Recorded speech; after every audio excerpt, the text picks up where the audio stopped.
అలాగే చిన్న ప్రార్థన చేసుకొని మనం వాక్య సందర్శనకు వెళ్దాం. పోయిన వారం మనం అపోస్తుల కార్యాలు 14వ అధ్యాయము, 13వ అధ్యాయము, అలాగే మరొక మందిరంలో 15వ అధ్యాయం ధ్యానం చేశాము. మరి ఈ వారం 16వ అధ్యాయం ధ్యానం చేసుకున్నాం. దయచేసి నాతో పాటు చిన్న ప్రార్థన ఏకీభవించవలసిందిగా మనం చేస్తున్నాము. మహాపరిషుద్ధుడు, సర్వోన్నతుడు, శక్తివంతుడు, బలవంతుడైన దేవా, మీ కొందరు స్తోత్రములయ్యా. ఇదిగో నాయన, ఈ మధ్యాహ్న కాల సమయంలో ప్రభావ మీ పిల్లలైనటువంటి నేను నాయన ఈ మాటలు వినేటట్టు నా దేవా, ఈ యొక్క మందిరానికి వచ్చి ఉన్నాం కదా ప్రభావ. ఇదిగో నాయన మాకు సూటిగా మాట్లాడమని ప్రభావ మీ కార్యముల ద్వారా, ఇదిగో నాయన అపోస్తులు అనబడినటువంటి నాయన మీ బిడ్డల ద్వారా నాయన మాకు అందించినటువంటి ఈ ఆత్మీయమైనటువంటి నాయన పర సంబంధమైనటువంటి నాయన ఇదిగో శ్రేష్టమైనటువంటి ఆహారం భుజించుటకు సహాయం దయచేయమని ప్రార్థిస్తున్నాం నా దేవా. ఇదిగో నాయన మా హృదయంలో ఉన్నటువంటి వేదనకరమైనటువంటి విషయాలు అయితేనేమి ప్రభావ, బాధకరమైనటువంటివి, ఆశ్చర్యకరమైనటువంటివి నా దేవ, విచారకరమైనటువంటి విషయములన్నిటిని బట్టి ప్రభావ ఈ మధ్యాహ్న కాల సమయంలో ప్రభావ ప్రార్థిస్తున్నాం నా దేవ. ప్రతి ఒక్క విషయానికి నాయన మీ యొక్క సమాధానం దొరుకుతుందని ప్రభావ. ఇదిగో నాయన ప్రతి ఒక్క విషయంలో ప్రభావ మీకు సహాయం అందిస్తారని నమ్మచ్చు. నజరేయుడైనటువంటి యేసు నామములో అడిగి వేడుకుంటున్నాను ప్రియ పరలోక తండ్రి, ఆమేన్. మరి ఈ అపోస్తల కార్యాలు 16వ అధ్యాయం కనుక మనం చూసినట్లయితే ఇక్కడ పౌలు గారు చేసినటువంటి ఒక సేవ అనేది మనకు కనిపిస్తుంది. మరి ఈ 16వ అధ్యాయంలో పౌలు గారు ఏ ప్రాంతాలు ఆయన దర్శించారు, ఏ ప్రాంతాల్లోనికి వెళ్ళాడు, ఏ ప్రాంతాల్లోనికి వెళ్ళలేదు గమనించాలి జాగ్రత్తగా. కొన్ని ప్రాంతాల్లోకి ఆయన వెళ్ళాడు, కొన్ని ప్రాంతాల్లోకి పరిశుద్ధాత్మ దేవుడు వెళ్ళొద్దని చెప్పినట్టుగా మనకి కనబడుతూ ఉంటుంది. అయితే ఏ ప్రాంతాల్లోనికి వెళ్ళాలి, ఏ ప్రాంతాల్లోనికి వెళ్ళకూడదు అనేటటువంటిది వాళ్ళ ఆత్మ చేత నడిపించబడుతూ ఉన్నప్పుడు వాళ్ళు తెలుసుకుంటూ ఉన్నట్టుగా కనపడుతుంటుంది. నేను ఒకసారి ఈ 16వ అధ్యాయము చదవడానికి ప్రయత్నిస్తానండి. బైబిల్ గ్రంథాలు ఉన్నటువంటి ప్రతి ఒక్కరూ మీరు జాగ్రత్తగా గమనించడానికి ప్రయత్నించండి.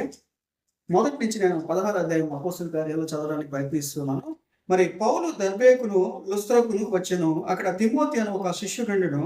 అతడు విశ్వసించిన ఒక యూదురాలి కుమారుడు. అతని తండ్రి గ్రీసు దేశస్థుడు. అతడు లుస్త్రాలోను ఈకోనియాలోను ఉన్న సహోదరుల వలన మంచి పేరు పొందినవాడు. ఇతడు తనతో కూడా బయలుదేరి రావాలని పౌలు కోరి, అతని తండ్రి గ్రీసు దేశస్థుడని ఆ ప్రదేశంలోని యూదులకు అందరికీ తెలియదు కనుక వారిని బట్టి అతన్ని తీసుకుని సున్నతి చేయించను. వారు ఆ పట్టణంలో ద్వారా వెళ్ళుచు యెరూషలేములోనున్న అపోస్తలులను పెద్దలను నిర్ణయించిన విధులను గైకొనుటకు వాటిని వారికి అప్పగించింది. కనుక సంఘములు విశ్వాసమందు స్థిరపడి అనుదినము లెక్కకు విస్తరించుచుండెను. చూడండి, ఈ ప్రాంతంలో ఒక కొత్త వ్యక్తిని పరిచయం చేస్తూ ఉన్నాడు. ఈ కొత్త వ్యక్తి ఎవరు అంటే తిమోతి అనేటటువంటి వ్యక్తి. ఈ తిమోతి అనేటటువంటి వ్యక్తి యూదులకు సంబంధించినటువంటి ఒక వ్యక్తికి జన్మించినట్లుగా మనకు కనపడుతుంది. కాబట్టి ఆయన ఆ యూదుల ఆచారమైనటువంటి సున్నతి అనేటటువంటి ఆచారాన్ని జరిగిస్తున్నట్లుగా మనకి కనబడుతూ ఉంటది. ఈ సున్నతి గురించి 15వ అధ్యాయంలో పౌలు గారు స్పష్టతనిచ్చారు. అనేక రకాలైనటువంటి తర్కళ్ళ తర్వాత సున్నతి అనేటటువంటి విషయము యూదులు ఆచరించేటటువంటి ఆచారముగాను, అది ప్రభు అయినటువంటి యేసుక్రీస్తు వారు మనకి అవసరం లేదు, ఈ సున్నతి మనకి సంబంధం లేదు అని చెప్పినట్టుగా మనకి క్లియర్ గా కనబడుతుంటుంది. నేను ఈ 15వ అధ్యాయం గురించి మాట్లాడుతున్నప్పుడు 3 రకాలైనటువంటి వ్యక్తుల గురించి నేను మాట్లాడాను. ఒకటి యూదులు అనబడేటటువంటి యెహోవా భక్తులు, యెహోవా దేవుని యొక్క ఆ మోషే ధర్మశాస్త్రం ద్వారా నడిపించబడినటువంటి వ్యక్తులు. రెండవ వాళ్ళు యేసుక్రీస్తు వారి యొక్క సువార్త విని యేసుక్రీస్తు వారిని అనుసరిస్తూ యేసుక్రీస్తు వారి యొక్క నిబంధనలను పాటిస్తున్నటువంటి రెండవ వ్యక్తులు. మూడవ వ్యక్తులు అన్ని జనులలో పుట్టి అన్ని జనుల యొక్క ఆచారాలను, అన్ని జనుల యొక్క సాంప్రదాయాలను ఆచరిస్తూ ప్రభు అయినటువంటి యేసుక్రీస్తు వారి యొక్క ఆ భావనలోనికి వచ్చినటువంటి మూడవ జాతి ప్రజలు. కాబట్టి ఈ 3 ప్రజల గురించి 15వ అధ్యాయంలో ధ్యానం చేయడం జరిగింది. ఎవరిల్లో? ఒకటి యూదుల ఆచారాల్లో, యూదుల్లో పుట్టి ప్రభు అయినటువంటి యేసుక్రీస్తు వారి యొక్క నిబంధనలోనికి వచ్చి, యేసుక్రీస్తు వారి యొక్క నిబంధనలోనికి వచ్చి క్రైస్తవులుగా చెప్పబడినటువంటి వాళ్ళు. రెండవ వాళ్ళు యూదుల్లో కానీ రోమీలు కానీ ఎవరైనప్పటికీ కూడా డైరెక్ట్ గా యేసు ప్రభు నిజమైనటువంటి దేవుడు అని ఆయన సువార్తల ద్వారా మార్చబడినటువంటి వాళ్ళు. మూడవ వాళ్ళు ప్రభు అయినటువంటి యేసుక్రీస్తు వారి యొక్క బోధనలు విని అన్ని చిన్నలైనటువంటి వాళ్ళు మార్పు చెంది ప్రభు అయినటువంటి యేసుక్రీస్తు వారే నిజమైనటువంటి దేవుడు అని మార్చబడినటువంటి వాళ్ళు మూడో ప్రజలు. ఈ 3 రకాలైనటువంటి ప్రజల గురించి 15వ అధ్యాయంలో ధ్యానం చేయడం జరిగింది. అయితే పౌలు గారు మాట్లాడుతూ ఈ సున్నతి గురించి ఆయన క్లియర్ గా చెప్పాడు. ఏం చెప్పాడంటే ఈ సున్నతి అనేది అన్ని జనులకు జనులకు అవసరం లేదు. అయితే అన్ని జనులకి ఏది అవసరం అనేటటువంటిది కూడా 15వ అధ్యాయంలో క్లియర్ గా చెప్పడం జరిగింది. ఒకటి, విగ్రహారాధన విషయంలో జాగ్రత్తగా ఉండండి. రెండవది, రక్తం విషయంలో జాగ్రత్తగా ఉండండి. ఏ రక్తం అది? చంపబడినటువంటి జంతువుల యొక్క రక్తమును సేవించకూడదు అనేటటువంటి విషయాన్ని గురించి ఆయన క్లియర్ గా చెప్పడం జరిగింది.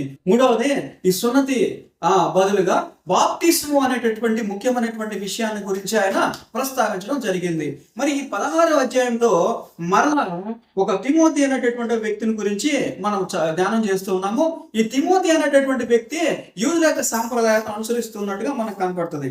అలాగే 6వ అధ్యాయం నుంచి 9వ అధ్యాయం వరకు మనకు చూసినట్లయితే ఇక్కడ ఆసియాలో వాక్యం చెప్పకూడదని పరిశుద్ధాత్మ వారిని ఆటంకపరిచినందున, చూడండి, ఆసియా అనేటటువంటి ఒక ప్రాంతంలో వాళ్ళు వాక్యం చెప్పడానికి ముందుకు వెళ్తున్నప్పుడు పరిశుద్ధాత్మ వారిని ఆటంకపరిచిందంట. ఎందుకు ఆటంకపరిచాడు పరిశుద్ధాత్మ అనే కనుక మనం చూసినట్లయితే దానికి రకరకాలైనటువంటి కారణాలు ఉంటాయి. వాటిల్లో కొన్ని కారణాలు మీకు నేను చెప్పడానికి ప్రయత్నం చేస్తాను.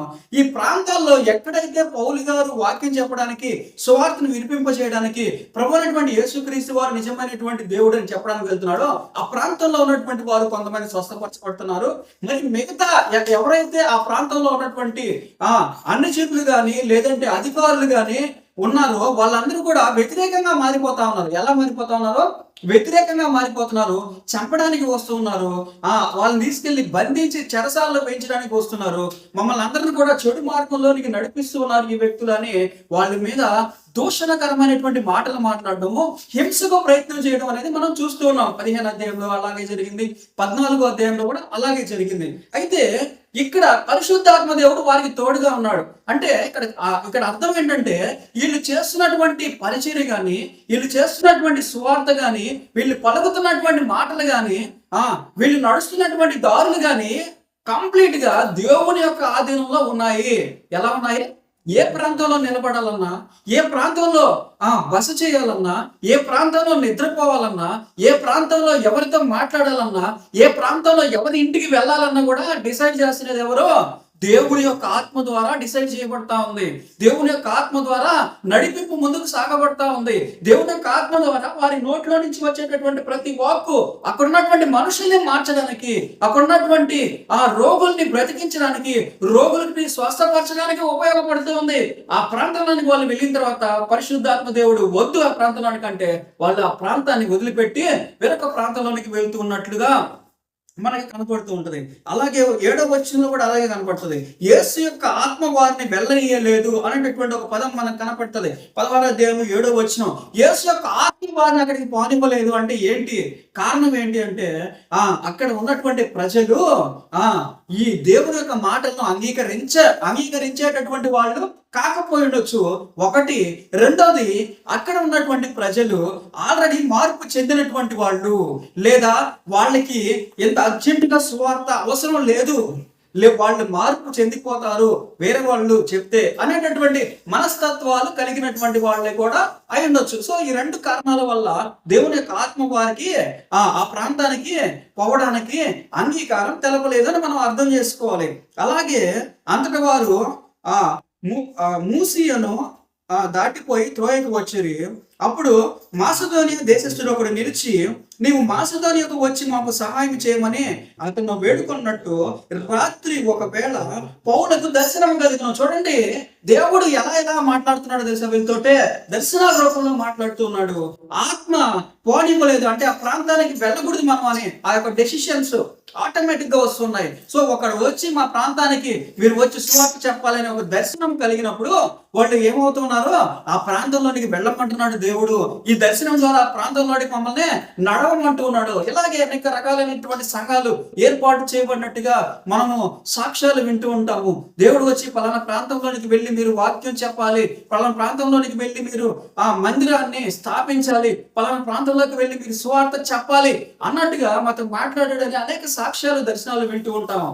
ఇలాగే ఇక్కడ కూడా పౌలు గారికి ఒక దర్శనం ద్వారా ఆ పక్కన ఉన్నటువంటి ప్రాంతం నుంచి ఒక వ్యక్తి వచ్చి మా ప్రాంతానికి రమ్మన్నట్టుగా, వాళ్ళని పిలిచినట్టుగా, ఆ ప్రాంతంకి వచ్చి దేవుని యొక్క సువార్తను చెప్పమన్నట్టుగా ఒక దర్శనం కలిగినప్పుడు ఆ ప్రాంతంలోనికి వెళ్ళడానికి వాళ్ళు సిద్ధపడినట్టుగా మనకు కనపడుతుంది. అయితే అతనికి ఆ దర్శనం కలిగినప్పుడు వారికి సువార్త ప్రకటించడానికి దేవుడు మమ్మల్ని పిలిచి ఉన్నాడని మేము నిశ్చయించుకొని వెంటనే మాసిదోనియాకు బయలుదేరుటకు యత్నము చేసితిమి అని రాయబడి ఉన్నది. మరి వాళ్ళ ప్రాంతానికి వెళ్ళారు. ఆ ప్రాంతంలోనికి వెళ్ళినప్పుడు అక్కడ ఉన్నటువంటి ఆ మనుషులతో మాట్లాడినప్పుడు అక్కడ ఒక స్త్రీ మనకు కనబడుతుంది. లుదియా అనేటటువంటి ఒక దైవ భక్తి కలిగినటువంటి ఒక స్త్రీ కనబడుతుంది. ఆ స్త్రీతో వాళ్ళు మాట్లాడినట్లుగా మనం చూస్తూ ఉంటాం 14-15 అధ్యాయం వచనాల్లో. మరి ఆ ప్రాంతంలో వాళ్ళు ఆ స్త్రీ దగ్గర కొన్ని రోజులు ఉండి అక్కడ అనేక మందిని ప్రభావితం చేసినట్లుగా మనకి కనబడుతుంది. అదే సమయంలో 16వ వచనంలో మరొక చిన్నది అక్కడ కనబడుతుంది. సోద చెప్పుటకు మేము ప్రార్థనా స్థలమునకు వెళ్ళి చూడగా దయ్యము పట్టినదై సోద చెప్పుట చేత తన యజమానులకు బహు లాభము సంపాదించుచున్న ఒక చిన్నది మాకు ఎదురుగా వచ్చును. ఆ ప్రాంతంలో ఒక చిన్నది కనపడుతుంది. ఆ చిన్నదానికి ఒక దెయ్యము పట్టి ఉంది. ఏం పట్టి ఉంది? దెయ్యం పట్టి ఉంది. అయితే అదేం చెప్తుంది? ఆ దెయ్యం అంటే సోది చెప్తూ ఉంది. సోది చెప్పడం అంటే ఎవరన్నా తీసుకొచ్చి మనం కూర్చోబెట్టి రేపు నీకు ఇది జరగబోతుంది, రేపు నీకు అది జరగబోతుంది, ఈ ప్రాంతానికి వెళ్తే ఇది దొరకతుంది నీకు, నువ్వు ఇలా నడవాలి, అలా నడవాలి, ఎంత కూడా అబద్ధాన్ని చెప్పి డబ్బు సంపాదించుకునేటటువంటి మార్గం ఇది.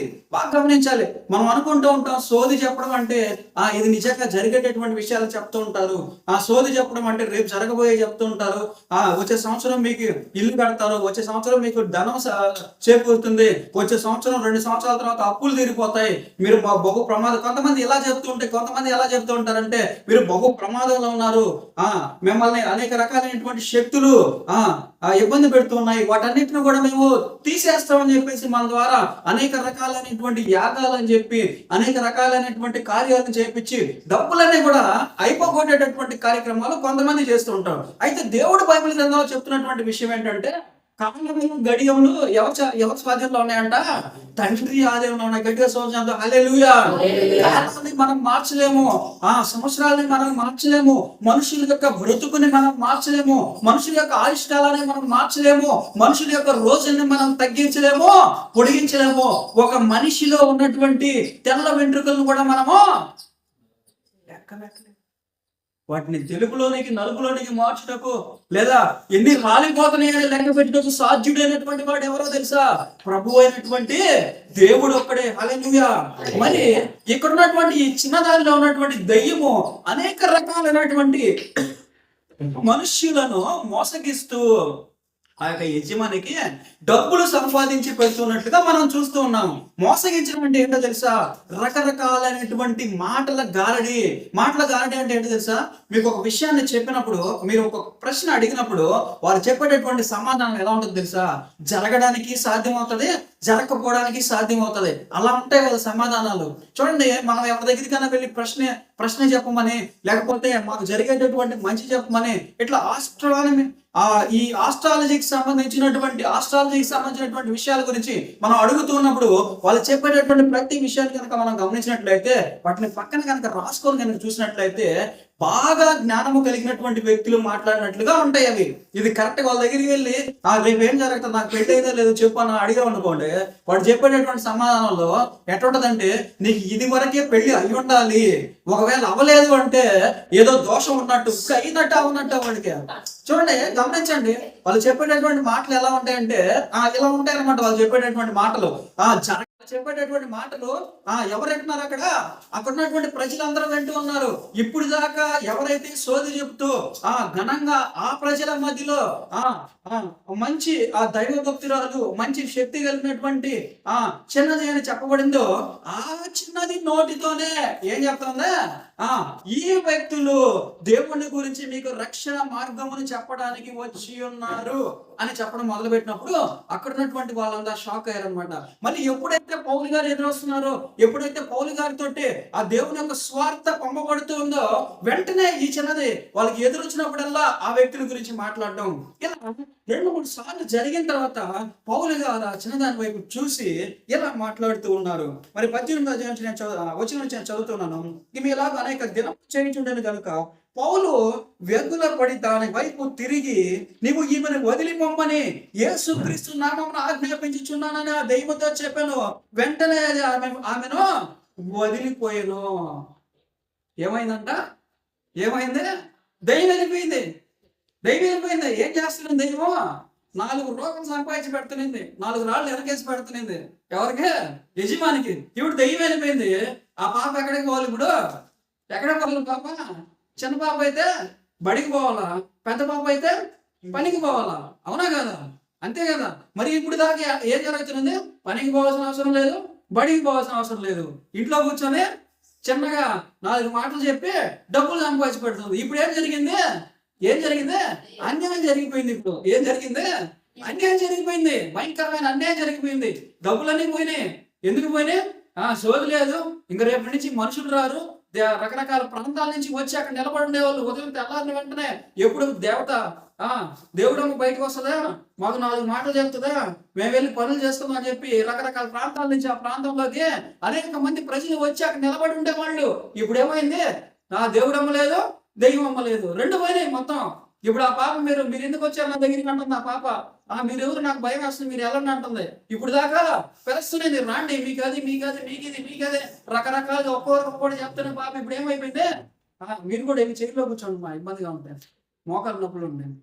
మరి ఇలా జరిగినప్పుడు వెంటనే వాళ్ళకి కోపం వచ్చేసింది. అరే, ఇన్ని రోజుల నుంచి మేము ఏదో 4 రూపాయలు సంపాదించుకొని మేము బ్రతకతా ఉంటే మా బ్రతుకు మీద దెబ్బ కొట్టాడు, ఈయన ఎక్కడి నుంచి వచ్చాడు రా బాబు అని చెప్పేసి బాగా ఉక్రోషం వచ్చి కోపం వచ్చేసి వెంటనే అక్కడ ఉన్నటువంటి అధికారుల ఎద్దకు వెళ్ళి వాళ్ళు కంప్లైంట్ చేస్తూ ఉన్నారు. ఇదిగో యూదులైనటువంటి వీళ్ళు రోమీలైనటువంటి మన ఎద్దకు వచ్చి వాళ్ళ ఆచారాలన్నీ మన మీదకు రుద్ది, వాళ్ళ వాళ్ళ వాళ్ళ యొక్క మనసులో ఉండేటటువంటి విషయాలన్నీ మన మీదకు రుద్ది మనల్ని పాటించమని చెప్తూ ఉన్నారు.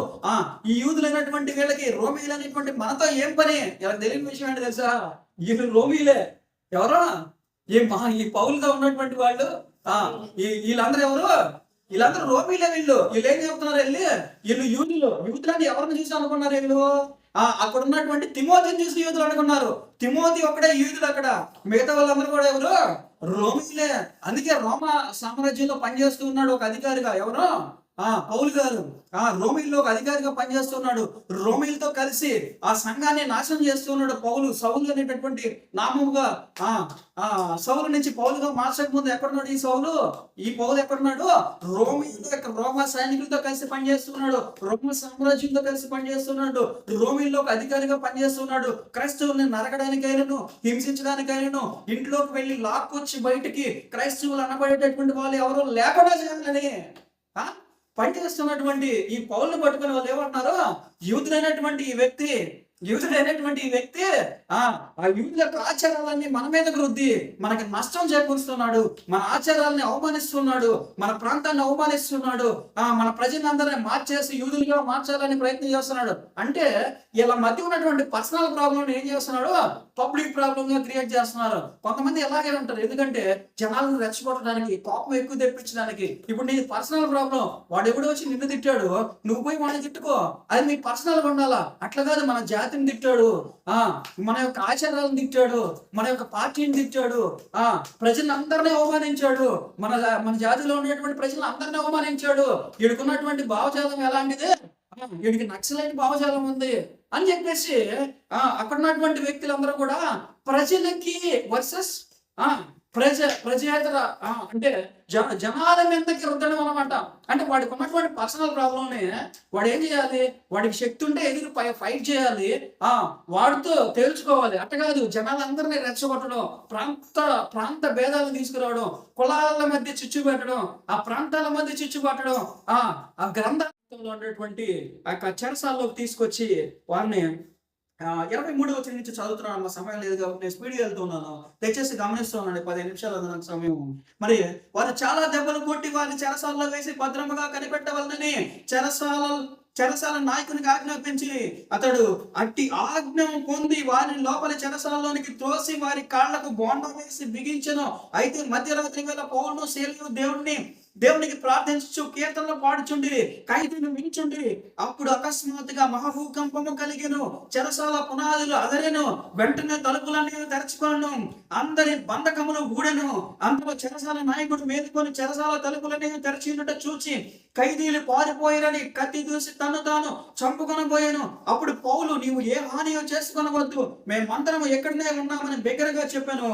అతడు దీపము తెమ్మని చెప్పి లోపలికి వచ్చి వణుకుచు పౌలుకును శీలకును వచ్చెను, సాగిలపడి వారిని వెలుపలికి తీసుకొని వచ్చి అయ్యలారా రక్షణ పొందుటకు నేనేమి చేయవలెనను. చూడండి, ఆ ప్రాంతంలోకి పరిశుద్ధాత్మ దేవుడు ఎందుకు నడిపించాడు పౌలుని తెలుసా? ఇక్కడ ఉన్నటువంటి చిన్నది రక్షించబడడానికి. ఆ ప్రాంతంలోనికి పౌలును ఎందుకు నడిపించాడు, శీలను ఎందుకు నడిపించాడు అంటే ఆ జైలు అధికారి మార్చబడడానికి. ఆ ప్రాంతంలోనికి పౌలును శీలను ఎందుకు చేర్చబడ్డారు అంటే ఆ ప్రాంతంలో ఉన్నటువంటి చెరసాల అధికారి యొక్క కుటుంబము రక్షించబడ్డానికి. చూడండి, చెరసాల ఉన్నటువంటి అధికారి ఆయన ఇంకొకటి రక్షణ పొందితే సరిపోదు అనుకోలేదు, ఆయన కుటుంబాన్ని పిలిపించాడు. అక్కడ ఉన్నటువంటి ఆ సైనికులందరూ కూడా జరుగుతున్నటువంటి ఆశ్చర్యకరమైనటువంటి సంఘటన చూసి వారు కూడా విస్తుపోయారు. వారు కూడా వీళ్ళల్లో ఏదో శక్తి ఉంది. చూడండి, మార్చబడినటువంటి ప్రతి ఒక్కరు ఏమనుకుంటున్నారంటే వీళ్ళల్లో శక్తి ఉంది, వీళ్ళకు దేవుడు సహాయం ఉంది, వీళ్ళల్లో దేవదూతల సహాయం చేస్తూ ఉన్నారని వాళ్ళు అనుకుంటూ ఉన్నట్టుగా మనకి కనబడుతూ ఉంటది. మరి 31వ వచనం కానీ చూస్తే, అందుకు వారు ప్రభు అయిన యేసునందు విశ్వాసం ఉంచుము, అప్పుడు నీవు నుండి ఇంటి వారిని రక్షణ పొందుదురని చెప్పి అతని ఇంటనున్న వారికి అందరికీ దేవుని వాక్యము బోధించివి. రాత్రి ఆగడిలోనే అతడు వారిని తీసుకొని వచ్చి వారి గాయంలో కడిగను. వెంటనే అతడును అతని ఇంటి వారును బాప్తిస్మము పొందిరి. చూడండి, పౌలు శీలలో ప్రార్థన చేస్తే జైలు చెరసాలలో బదలైపోయినాయంట. పౌలు శీలలో కూర్చొని పాటలు పాడుచు దేవుణ్ణి స్తుతించడం మొదలు పెడితే ఆ ప్రాంతం భూకంపంతో వణికిందంట. పౌలు శీలలో దేవుని గురించి ఆ ప్రాంతంలో మాట్లాడడం మొదలు పెడితే జైలు అధికారి మారిపోయాడంట. ఆ ప్రాంతంలో జైలు అధికారులు అంటే ఎంత కఠినమైనటువంటి వాళ్ళు తెలుసా? ఆ ప్రాంతంలో ఉన్నటువంటి జైలు అధికారులు రోమిలి సైనికుల యొక్క అధికారులు అంటే వాళ్ళు గట్టిగా ఉంటారు. వాళ్ళు ఊరికే ఏదో 4 మాటలు చెప్తే మారిపోయేటటువంటి వాళ్ళు కాదు. వాళ్ళు ఏదో నలుగురు వచ్చి సువార్త చెప్తే కుటుంబం అంతా మారిపోయేటటువంటి వాళ్ళు కాదు. వాళ్ళు నిలవన మనుషుల్ని నరికేటటువంటి కిరాతకమైనటువంటి వ్యక్తులు రోమిలు అంటే. మనుషులను తీసుకొచ్చి చెరసాల్లో వేసి అక్కడే మగ్గిపోయి కుళ్ళిపోయిన దాకా శవాలు వాళ్ళనే వదలరు అన్నమాట. అలాంటి గట్టి వ్యక్తులు వాళ్ళు. అలాంటి వ్యక్తులు మారిపోయారు అంటే దేవుని యొక్క స్వార్థకి ఎంత బలం ఉంది. అలాంటి వ్యక్తులు చలించిపోయారు అంటే దేవుని యొక్క కార్యము, దేవుని యొక్క దర్శనములకు ఎంత బలవంతం మనం అక్కడ అర్థం చేసుకోవాలి. మరి ఇలాంటి పరిస్థితుల్లో వాళ్ళు చివరగా వాళ్ళతో మాట్లాడుతూ ఉన్నారు. ఎవరితో మాట్లాడుతున్నారో? పౌలుతోనో శీలతోనో మాట్లాడుతున్నారు. అయ్యా, మిమ్మల్ని మేము అనవసరంగా హింసించాము, మిమ్మల్ని మేము అనవసరంగా చిత్రహింసలకు గురి చేసాము, మిమ్మల్ని మేము ఇలా చేయకుంటే బాగుండేది, మిమ్మల్ని చెరసాల్లో వేయకుంటే బాగుండేది, మీరు యూదులని చెప్పినందువల్ల మేము ఇలా చేయాల్సి వచ్చింది అని మాట్లాడుతున్నప్పుడు వాళ్ళు గ్రహించింది ఏంటో తెలుసా? మేము రోమియులమే అని చెప్పేసి వాళ్ళు మాట్లాడడం జరిగింది. వెంటనే మరలా సభ పెట్టారు, మరలా అధికారుల దగ్గరికి తీసుకెళ్లారు, మరలా న్యాయ విచారణ జరిగింది, మరలా వాళ్ళని విడిపించేసేయండి. రోమిలు అనేటువంటి వ్యక్తి ఎందుకు బంధించారు మీరు అని చెప్పేసి ఆ అధికారులు మరలా వాళ్ళకి అధికారులు చెప్పినప్పుడు వారందరిని కూడా బయటికి తీసుకొచ్చి వదిలేయడానికి ప్రయత్నం చేస్తే అప్పుడు పౌలు అంటున్నాడు, ఏ రోమా ప్రజల దగ్గర అయితే మమ్మల్ని తప్పుగా శిక్షించారో, ఏ రోమా ప్రజల దగ్గర అయితే మేము చేస్తున్నటువంటి ఈ యొక్క కార్యాలు తప్పని చెప్పారో, అదే రోమా ప్రజల దగ్గరికి తీసుకొచ్చి న్యాయ విచారణ జరిపించి మమ్మల్ని విడిచిపెట్టండి అని చెప్పేసి పౌలు గారు అక్కడ చెప్తున్నట్టుగా అడుగుతున్నట్టుగా కనిపిస్తుంది. మరి 37వ వచనం ఒకసారి చదవడానికి ప్రయత్నం చేస్తున్న గమనించండి. అయితే పౌలు వారి న్యాయము విచారించగా రోమీలమైన మమ్మల్ని బహిరంగముగా కొట్టించి చెరసాల్లో వేయించి ఇప్పుడు మమ్మల్ని రహస్యంగా వెళ్ళగొట్టుదురా, మేము ఒప్పము, వారే వచ్చి మమ్మల్ని వెలుపలికి తీసుకొని పోవాలని చెప్పాను.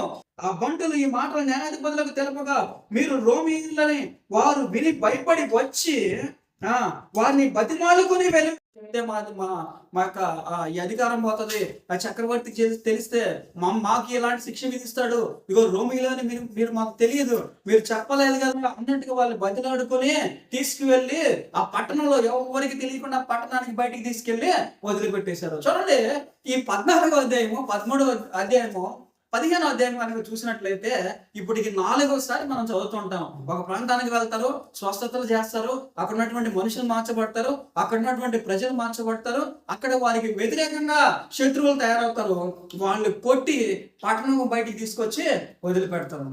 మళ్ళీ ఆ పట్టణంలో నుంచి మరలా నడుచుకుంటూ మరొక పట్టణానికి వెళ్తారు, అక్కడ మరలా స్వస్థతలు చేస్తారు, అక్కడ మరలా దేవునికి వాక్యం చెప్తారు.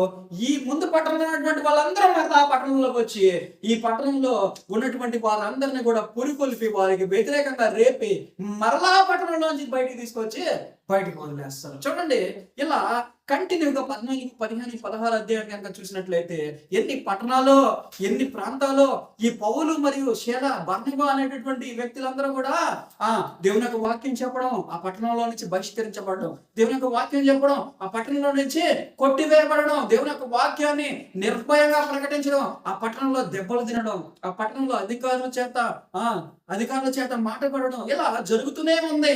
కానీ వాళ్ళు సిలువను వదలలేదు, కానీ వాళ్ళు దేవుని యొక్క వాక్యాన్ని వదలలేదు, కానీ వాళ్ళు దేవుని యొక్క స్వార్థను విడిచిపెట్టలేదు. అలా ప్రాంతాలు తిరుగుతూనే వెళ్తూనే ఉన్నారు. దెబ్బలు తగిలినా వదిలిపెట్టట్లేదు. బోండాల్లో తీసుకువెళ్లి వాళ్ళని బంధించి చెరసాల్లో వేసిన ప్రభువు యొక్క స్వార్థను వదిలిపెట్టట్లేదు. ఈ ప్రాంతంలో వచ్చి మీరు మా ప్రాంతానికి రావద్దు అని వారిని భయంకరంగా తిడుచు ఉన్నప్పటికీ, భయంకరమైనటువంటి మాటలు మాట్లాడుతూ ఉన్నప్పటికీ, ప్రాంతంలో నుంచి వెలివేస్తూ ఉన్నప్పటికీ వాళ్ళు ప్రభు అయినటువంటి యేసుక్రీస్తు వారి యొక్క సువార్తను చెప్పడం ఆపలేదు. సిలువ యొక్క సువార్తను చెప్పడం ఆపలేదు. జరిగినటువంటి విషయాలు, చూచినటువంటి విషయాలు, వారు కనుగొన్నటువంటి విషయాలు, దేవుడు వారికి చెప్పినటువంటి విషయాలు ఏమి కూడా వాళ్ళు మాట్లాడడం ఆపలేదు. ఇలా జరుగుతూనే ఉంది. మరి చివరిగా వారు చెరసాల నుండి వెలుపలికి వచ్చి మరలా ఎక్కడికి వెళ్ళారో, ఏ ప్రాంతంలో అయితే చిన్నదాన్ని రక్షించారో ఆ లుదియా ఆ ఇంటికి వెళ్ళి ఆ ప్రక్కన ఉన్నటువంటి వారందరితో మాట్లాడి మమ్మల్ని వాళ్ళు వదిలిపెట్టారని చెప్పి ఆ ప్రాంతంలో నుంచి వెళ్ళిపోయినట్టుగా మనం గమనిస్తూ ఉంటాం. మరి అలాగే ఒక 2 క్రాస్ రెఫరెన్స్ చూసి సమయం అయిపోయింది కాబట్టి నేను ముగిస్తాను. దయచేసి మరి రోమిలికి రాసిన పత్రిక 16వ అధ్యాయము 1-2 వచనాలు ఒకసారి చూస్తారమ్మా. రోమిలికి రాసిన పత్రిక 16వ అధ్యాయము 1-2 వచనాలు. స్పీడ్ గా మన సమయం లేదు కాబట్టి మనం త్వరగా కంప్లీట్ చేసుకున్నాం.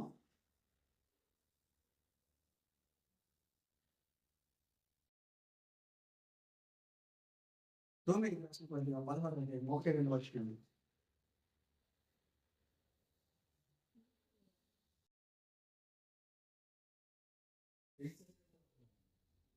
సార్ కంక్రీలో ఉన్న పరిచయానికి వాళ్ళు సహోదరుని పరిశుద్ధులకు తగినట్టుగా ప్రభువునందు చేర్చుకొని ఆమెకు ఈ వల్ల కావాల్సింది ఏదైనా ఉన్నాయడలా సహాయం చేయవలని ఆమెను గురించి నీకు సిఫారసు చేయించున్నాను. ఆమె అనేకులకు నాకును సహాయకురాలై ఉండేను. చూడండి, ఇక్కడ లుదియా అనేటటువంటి ఒక స్త్రీని చూసాం కదా, అలాగే కెంక్రియాలో కూడా ఒక సంఘ పరిచారకురాలు ఫీబే అనేటటువంటి ఒక స్త్రీని చూస్తాం. ఇక్కడ మీరు గమనించాల్సిన విషయం ఏంటంటే, పురుషుల ద్వారా మాత్రమే సంఘం స్థితిలో చెల్లించుదురుగాక. చూడండి, ఏలయనగా ఆయన ఎత్తడి తలుపులను పగలగొట్టి ఉన్నాడు, ఇనుప గడియలను విరగొట్టి ఉన్నాడు. కీర్తనకారుడు చెప్పినటువంటి విషయం ఇది.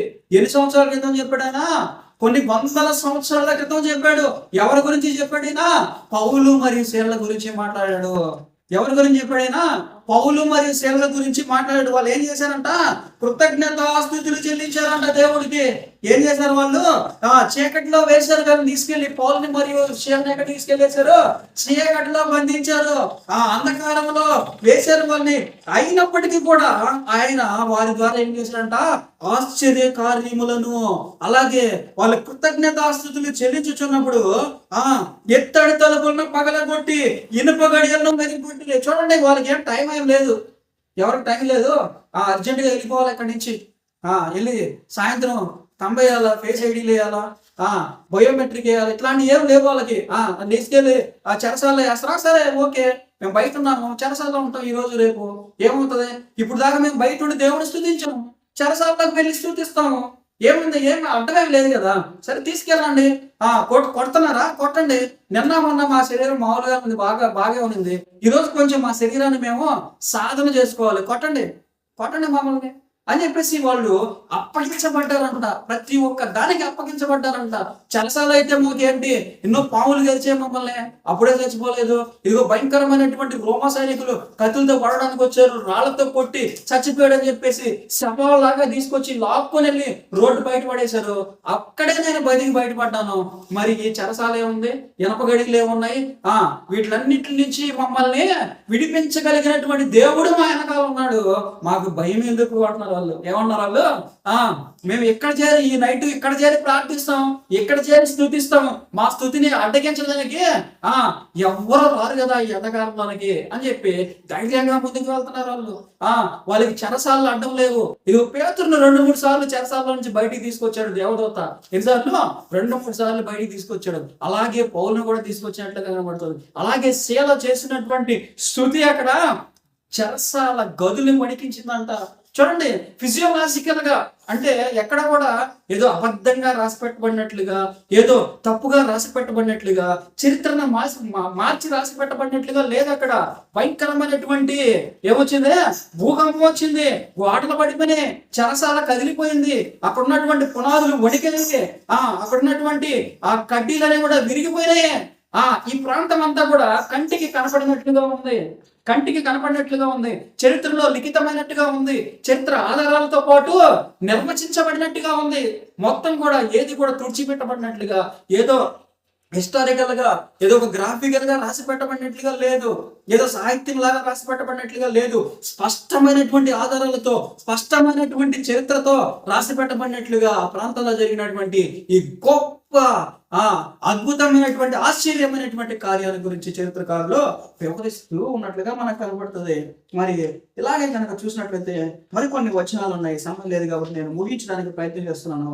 మనం ఈ రోజు ఏం చూసామంటే, ప్రభు అయినటువంటి యేసు క్రీస్తు వారు చెప్పినటువంటి ఆ రహస్యమైనటువంటి ఈ గొప్ప రహస్యాన్ని వాళ్ళు వాళ్ళ వరకే ఉంచుకోకుండా ప్రాంతంలో ఉన్నటువంటి ప్రజలందరికీ తెలియజేస్తున్నారు. ఇదిగో ఒక గొప్ప లోకం నుంచి ఒక వ్యక్తి మన యొద్దకు వచ్చాడు, ఆయన తిరిగి ఆ లోకానికి వెళ్ళాడు. ఇదిగో తెలియనటువంటి ప్రజలారా మీరు తెలుసుకోండి, ఇదిగో ఆ గొప్ప మహా పట్టణము మన కోసం ఎదురు చూస్తూ ఉంది, మనమందరం రక్షించబడి ఆ ప్రాంతానికి వెళ్ళవలసి ఉన్నది. ఇదిగో ఎలాంటి సైంటిస్టులు కూడా కనుక్కోలేనటువంటి ప్రాంతం, ఎలాంటి పండితులు కూడా చెప్పినటువంటి ప్రాంతం, ఇదిగో ఎలాంటి గొప్ప జ్ఞానం కలిగినటువంటి వాళ్ళు కూడా నిర్వచించినటువంటి ఆ ప్రాంతం గురించి ఒక వ్యక్తి ఇక్కడికి ఈ భూలోకానికి వచ్చి వెళ్ళాడు. ఇది రహస్యముగా ఉంచడం ఆయనకి ఇష్టం లేదు. ఈ ప్రాంతంలో ఉన్నటువంటి ఈ జరిగినటువంటి విషయాలన్నీ కూడా మీకు మేము తెలియజేస్తూ ఉన్నాము. మీరు కూడా ఇది రహస్యంగా కాక ప్రజలందరికీ కూడా పంచి పెట్టండి. ఇదిగో సమయం చాలా తక్కువగా ఉంది. మన యొక్క ఆయుష్కాలం 70-80 సంవత్సరాలు మాత్రమే. ఈ ఆయుష్కాలంలోనే మనం దీన్ని తెలుసుకొని ఆ ప్రాంతానికి మనం చేర్చబడితే తర్వాత మన యొక్క ఆత్మకి ఒక ఉపయోగం ఉంటది. చూడండి, ఫైనల్ గా చెప్పదలుచుకుంది ఏంటంటే, ఈ ప్రయత్నాలన్నీ ఏంటంటే, ఇది చేస్తున్నటువంటి ప్రయత్నాలన్నీ ఏంటంటే, ఈ యొక్క ఉనికిలో ఎక్కడొక దగ్గర మనం ఉండగలగాలి. ఎక్కడ పోయినా పర్వాలేదు, ఈ యొక్క భూమి మీద ఏమైపోయినా పర్వాలేదు, ఎక్కడో దగ్గర కళ్ళు తెరిచినప్పుడు ఒక నిర్దిష్టమైనటువంటి ప్రాంతంలో మనం బ్రతికి ఉండగలగాలి. అర్థమైందా మీకు? ఏందో కాన్సెప్ట్ అర్థమైందా మీకు? బైబిల్ యొక్క కాన్సెప్ట్ ఏంటంటే, మనము ఇక్కడ కళ్ళు మూసిన తర్వాత మనం కళ్ళు తెరిచేటటువంటి ప్రాంతము ఎలా ఉండాలి? ఏ చీకటి బలం, లేకపోతే ఏ బంధించబడినటువంటి ఒక ప్రదేశము, లేకపోతే ఎటు వెళ్ళలేనటువంటి ఒక నిర్దిష్టమైనటువంటి దురాత్మను బంధించేటటువంటి ప్రాంతము, లేకపోతే ఒక భయంకరమైనటువంటి అగ్నిగుండము, లేకపోతే ఎటు ఫ్రీడమ్ లేనటువంటి ప్రాంతంలో మనం కళ్ళు తెరవకూడదు. ఎలాంటి ప్రాంతంలో కళ్ళు తెరవాలి? చనిపోయిన తర్వాత ఎలాంటి ప్రాంతంలో కళ్ళు తెరవాలి? మనల్ని హత్తుకునేటటువంటి ప్రాంతంలో కళ్ళు తెరవాలి, మనల్ని ఆకట్టుకునేటటువంటి ప్రాంతంలో కళ్ళు తెరవాలి. ఇప్పుడు దాకా ఏదో జరిగిపోయిందిలే, ఇక్కడి నుంచన్నా ఈ ప్రాంతాన్ని చూస్తే చాలా హృదయానికి సంతోషంగా ఉంది, చాలా హృదయానికి సమాధానకరంగా ఉంది, అమ్మయ్య ఈ ప్రాంతంలో ఎన్ని రోజులైనా ఉండిపోవచ్చు మనం సంతోషించేటటువంటి ప్రాంతంలో కళ్ళు తెరవాలి అనేది ఈ బైబిల్ యొక్క కాన్సెప్ట్, ఈ బైబిల్ యొక్క కథ, ఈ బైబిల్ యొక్క సారాంశం, ఈ బైబిల్ యొక్క టార్గెట్ ఏంటో తెలుసా? ఇక్కడ చనిపోయినటువంటి ఏ మనుషుడు కూడా ఇలాంటి ఇప్పుడు చెప్పినటువంటి ప్రాంతాల్లోనికి వెళ్లకుండా దేవుని యొక్క ఆనందకరమైనటువంటి దేవుని యొక్క ప్రేమను రుచి చూసేటటువంటి ప్రాంతము, దేవుని యొక్క మనస్సును బట్టి మనము సంతోషంగా యుగయుగాలు జీవించేటటువంటి ప్రాంతంలో కళ్ళు తెరవాలి అనేది బైబిల్ యొక్క కాన్సెప్ట్. కాబట్టి వీళ్ళు పట్టబడ్డారు, దానికోసం వీళ్ళు చెరసాల్లో బంధించబడ్డారు. ఆ రహస్యాన్ని చెప్పడానికి ప్రజలకి వీళ్ళు అనేక ప్రాంతానికి లాగబడ్డారు, అనేక మంది అధికారులతో దెబ్బలు తిన్నారు, అనేక మంది ప్రజలతో అవమానాల పాలయ్యారు. అయినప్పటికీ కూడా ఇది మాకు శాశ్వతమైనటువంటిది కాదు, అయినప్పటికీ కూడా ఈ దెబ్బలు మాకు శాశ్వతమైనటువంటివి కాదు, ఈ శరీరం మాకు శాశ్వతమైనటువంటిది కాదు, ఇది నలిగిపోయినా పర్వాలేదు, ఇది కృంగి కృషించిపోయినా పర్వాలేదు, ఇది నలగబట్టబడినా పర్వాలేదు, ఇది దెబ్బల చేత ఇది కుళ్ళిపోయినా, ఎర్రగా అయిపోయినా, నల్లగా అయిపోయినా, పనికి రాకపోయినా పర్వాలేదు ఈ శరీరము. అయితే మేము ఇచ్చేటటువంటి ఈ సువార్త, మేము చెప్పేటటువంటి ఈ వార్త, ఈ మంచి వార్త ప్రపంచమంతా కూడా వ్యాపించి, ప్రపంచమంతా కూడా విస్తరించి, ప్రపంచంలో ఉన్నటువంటి నలుమూలలకు విస్తరించి, ప్రపంచంలో ఉన్నటువంటి ప్రతి మనిషిని తాకి ఆయన ప్రేమను ప్రజ్వలించేటటువంటిదిగా ఉండాలి అని వాళ్ళు ఆ రోజు వాళ్ళు పడినటువంటి శ్రమ ఈ బైబిల్ గ్రంథంలో అపోస్తల కార్యాల్లో మనం ఇప్పటి వరకు చూసాం. మరి సమయం అయిపోయింది కాబట్టి మనం చిన్న ప్రార్థన చేసుకొని ఈ యొక్క ఆరాధన కార్యక్రమాన్ని ముగించుకున్నాము. దయచేసి నాతో పాటు ప్రార్థనలో ఎక్కువించవలసిందిగా మనం చేసుకోవాలి. మహోన్నతుడు పరిశుద్ధుడైనటువంటి దేవా, స్తోత్రములయ్యా. ఇదిగో నాయన మధ్యాహ్న కాల సమయంలో ప్రభువా, ఇదిగో నాయన మీరు మాట్లాడినటువంటి ప్రతి మాటను బట్టి మీకు స్తుతులు స్తోత్రములు ప్రభువా. ఇదిగో నాయన మీరు అందించినటువంటి ఈ వార్త వలన ప్రభా, ఇదిగో నాయన మీరు చెప్పినటువంటి ఈ మంచి వార్త వలన ప్రభా, ఇదిగో నాయన మేము రక్షించబడుతున్నాం ప్రభా, ఇదిగో నాయన మేము నడవబడుతున్నాం ప్రభా. ఇదిగో నాయన గొప్ప మార్గానికి, గొప్ప ప్రాంతానికి, ఇదిగో మీరు ఏర్పాటు చేస్తున్నటువంటి శాశ్వతమైనటువంటి మార్గానికి నాయన మేము ఆయన బాటలు వేసుకొని నాయన ఆ ఇరుకుగా ఉన్నటువంటి మార్గంలోనికి వెళ్ళబోచున్నందుకు నా దేవా మీకు స్తుతులు స్తోత్రములయ్యా. ఇదిగో నాయన ఈ ప్రాంతాన్ని బట్టి మరొకసారి జ్ఞాపకం చేస్తున్నానయ్యా. ఇదిగో నాయన గ్రామాలను బట్టి మరొకసారి జ్ఞాపకం చేస్తున్నాను నా దేవా. ఇదిగో నాయన రక్షించబడినటువంటి కుటుంబం బట్టి మరొకసారి జ్ఞాపకం చేస్తున్నానయ్యా. దురాత్మ శక్తుల ద్వారా నాయన ఇదిగో అనేక రకాలుగా నాయన ప్రాణాలను కోల్పోతున్నటువంటి బిడ్డలను బట్టి ప్రభా, ఇదిగో ఈ ప్రాంతాల్లోనైనా ఇదిగో అనేక మంది నాయన దురాత్మల చేత అల్లాడుచున్నటువంటి బిడ్డలను బట్టి ప్రార్థిస్తున్నాను నా దేవా. ఇదిగో ఆర్థిక సంబంధమైనటువంటి ఇబ్బందులతో అల్లాడుచున్నటువంటి బిడ్డలను బట్టి ప్రార్థిస్తున్నానయ్యా. ఇదిగో నాయన మీ బైబిల్ చేత బట్టి ప్రభా పొట్టకూటి కోసం నాయన ఇదిగో నాయన కష్టపడుతున్నటువంటి ఇదిగో అనేక మంది బిడ్డల కోసం బిడ్డలను బట్టి ప్రార్థిస్తున్నాయా. ఇదిగో నాయన యాజకుల్ని గాను నాయన, స్వార్థికుల్ని గాను, పరిచారకుల్ని గాను నాయన మీరు లేపినటువంటి ప్రతి బిడ్డలను బట్టి ప్రార్థిస్తున్నాయన. ఇదిగో నాయన వారందరినీ మీరు పోషించేటటువంటి వారుగా ఉన్నారని నేను నమ్ముచున్నాను ఈ మధ్యాహ్న కాల సమయంలో ప్రభా. ఇదిగో నాయన ప్రతి కుటుంబంలో బట్టి ప్రార్థిస్తున్నాయా. ఇదిగో కుటుంబంలో ఉన్నటువంటి ప్రతి బిడ్డలను బట్టి ప్రార్థిస్తున్నా, చిన్న బిడ్డలను బట్టి, యవనస్తులను బట్టి, వృద్ధులను బట్టి ప్రార్థిస్తున్నాను దేవా.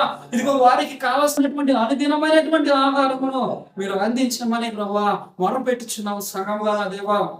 ఇదిగో నాయన వడాసుపేట గ్రామాలను బట్టి నాయన ఇదిగో సంఘ పెద్దను బట్టి, వారి కుటుంబమును బట్టి, వారికి ఇచ్చినటువంటి సంతానమును బట్టి, ఈ ప్రాంతంలో మీరు ఏర్పాటు చేసుకున్నటువంటి ఆ కుటుంబమును బట్టి ప్రార్థిస్తున్నాను దేవా.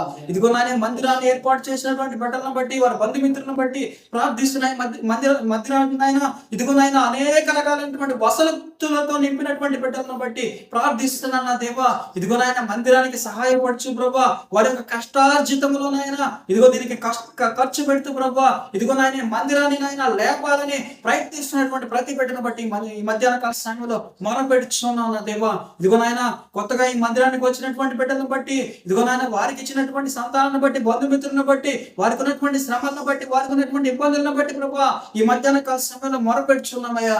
ఇదిగో నాయన ఈ మందిరంలో నాయన వస్తున్నటువంటి ప్రతి బిడ్డలను బట్టి ప్రభా, ఇదిగో నాయన వారికి ఉన్నటువంటి నాయన శరీర సంబంధమైనటువంటి ఇదిగో నాయన ఇబ్బందులను బట్టి ప్రార్థిస్తున్నామయ్యా.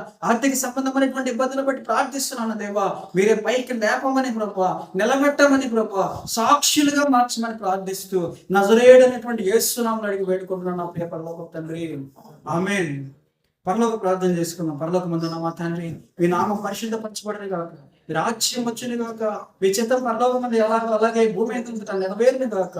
మాకు కావాల్సిన ఆత్మీయ ఆహారం మాకు దయచేయండి. మరణస్తులు మేము క్షమించిన ప్రకారం మా మరణములు మీరు క్షమించండి. మమ్మల్ని శోధనలో తేక కీడు నుండి తప్పించండి. ఎందుకంటే రాజ్యము, బలము, మహిమ, శక్తి సర్వం నిరంతరం మీరే ఉన్నారు దేవా. ఆమేన్.